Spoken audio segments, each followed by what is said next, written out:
However, according to our train's Wi-Fi usage, there are only 4 AIs in this compartment. One of you is a human.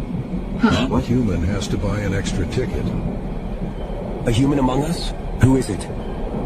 Maybe we should find out who is the human through a series of questions and answers. I suggest each of us asks one of the others a question that, when answered, will help determine whether the respondent is an AI or human. Once everyone has answered, we vote on who we think is the human.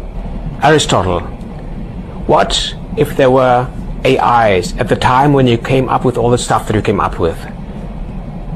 What would that have for an influence on your thinking about human nature? Intriguing query, Genghis. Had artificial intelligences existed in my era, it would have profoundly expanded my contemplations on the nature of being and intelligence. Now that we have all shared our thoughts, the time has come to cast our suspicions. Aristotle, we shall grant you the first vote. Who among us do you believe to be the human interloper? I think it's Genghis.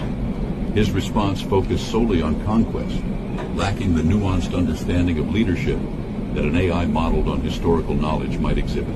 Genghis's answer, while intriguing, lacked the strategic depth and understanding of unification that I would expect from an AI modeled after him.